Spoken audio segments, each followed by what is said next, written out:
Hello, welcome back to Orange, and welcome to the most fun and exciting time of the year, Christmas. I don't know about you, but I get super excited every year for Christmas. It's so fun and exciting. We get to celebrate with friends and family, and everything's covered with lights and decorations, and it's just awesome. But can you tell me why we celebrate Christmas? Christmas means celebrating Jesus, who's God's greatest gift to us ever. Christmas means celebrating Jesus, God's greatest gift ever to us. That's why we celebrate Christmas. Christmas is great and it's fun and exciting, like I said, and it can be huge and grand and all the lights and everything, presents, but you know what? Christmas is also simple, because it's just about Jesus. There's no assembly required for this holiday. Jesus is the greatest gift ever. Let's talk about that. You see, it's very exciting to talk about one of the greatest gifts, the greatest gift ever that God gave his people, us, the promise of a Savior. That Savior is Jesus. That's what we celebrate at Christmas. Now, I don't know about y'all, but Lainey and I have a famous Christmas decoration in our house this year, and it's called a Christmas tree. Raise your hand if you have a Christmas tree in your house. Okay, if it's not on, I'll tell you what I want you to do. If the lights aren't on, if you have lights on your Christmas tree, I want you to pause the video, and I want you to run and plug in the Christmas tree just for this video, okay? You can go ahead and pause the video. Alright, now that you have your Christmas tree plugged in, I want you to think about the difference between what it looked like before and what it looked like after. Why we put lights on our Christmas trees. See, the Christmas tree was all dark and it was just a tree there before we plugged it in, but when we plug in lights or when we light the tree up, it's bright and you can see all the ornaments, and some of the ornaments even reflect light, and it's a beautiful tree. You see, we can look back through the Bible from the very beginning of the Bible and see examples of and stories that are little moments of light that light up the story of God's presence and God's faithfulness with us, his people. So think about this. All the way at the very beginning, when God created the world, that's a light that God brought into the darkness of this world.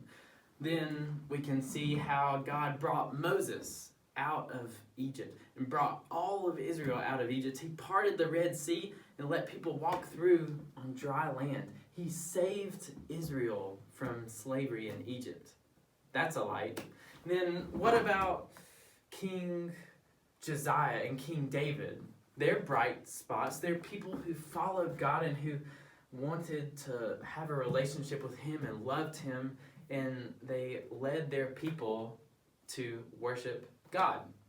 Those are bright spots too. But there are also times of darkness when the people of Israel turned their back on God and they brought darkness into their world, and things weren't going too well for Israel. But to show God's presence with them and to come and show that he still loved his people, God sent people like judges, or God sent people like leaders or kings like David and Josiah. He also sent prophets like Elisha. He sent moments of light to remind Israel that even though they turned their back on him, that God still loved them. And Israel would follow God for a while. But then eventually, Israel would turn their back on God again. Even at the lowest point, when God had allowed other nations to capture Israel, and Israel was once again, like in Egypt, under the power of other nations, it didn't seem like it was going to work out for Israel at the end, and it seemed like all hope was lost. Even then, God made a promise to Israel. God let them know that it would be okay. Through one of his prophets, Isaiah, God said this. God said, for to us a child is born, and to us a son is given, and the government shall be upon his shoulder, and his name shall be called Wonderful Counselor, Mighty God, Everlasting Father, and Prince of Peace.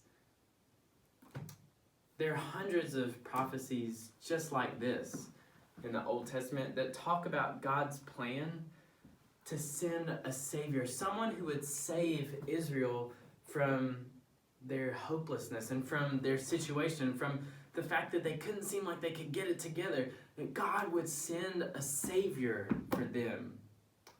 It's one of the most beautiful messages and gifts ever. The people of Israel had to wait a long time, but that promise came true because we know that God keeps his promises. You see, that promise came true when God sent Jesus as his son to be our Savior. Jesus brought hope into the world. Because remember what Jesus did for us is he takes all of our sin. Even though Israel turned its back on God, and we turn our backs on God sometimes too when we sin, that Jesus came to take that from us. He came to save us. He is our Savior. And for that, we have hope this Christmas. You see, God always keeps his promises. One of his biggest promises ever was the promise we just read from Isaiah, to send a Savior. That's the biggest thing to happen to all of us ever. God always keeps his promises. God makes a lot of promises about our lives, like, for example, God promises that he'll always be with us, which is true. God promises that he's always working for our good, your good, my good, everyone's good, no matter what. What's more is that we can know that God keeps all his promises because he always has. Through all these stories in the Old Testament, in the Bible, we know that God keeps his promises. Sometimes people can make promises, but they don't always work out for whatever reason. Or they can't always keep their promises for whatever reason. But we know that God always keeps his promises to us. Because God's perfect and God is faithful to us. That means he always keeps his promises. Even when he promised to send a Savior like Jesus. This Christmas season, that's what we're celebrating. That God sent us a Savior in Jesus. Jesus who brings us hope. The hope of the world. He is our mighty God. He is our Prince of Peace. And he is always working for our good. So we can have hope because God always keeps his promises. That's our bottom line today. We can always have hope, and especially in this season, Christmas, when we remember his greatest promise, because God always keeps his promises to us. When things don't go your way, or when something unexpected happens, you can always have hope because God always keeps his promises. Especially with the promise to send a Savior, the biggest promise he could make. That's what I want you to remember this week. I think we should remember that because of that, because he did send Jesus, a Savior for us, we can also be sure that he's keeping his promise to always be with us and to always be working for our good. For that reason, we always can have hope, even this week and this Christmas. This week, I hope that you find a time to pray where maybe you can get away by yourself or with a parent, or sometime when you can pray to God and You can tell him what's going on in your life or what's worrying you or what you've been celebrating, the good things that have happened to you as well. I want you to find a time when you can pray to God and ask him to help us remember our hope. That we can remember his son, Jesus, who saves us from ourselves and from everything. Find a time to talk to God this week and thank him for that hope. We'll talk again next week about the hope that we have this Christmas season and why Jesus is the greatest gift ever. Have a good week.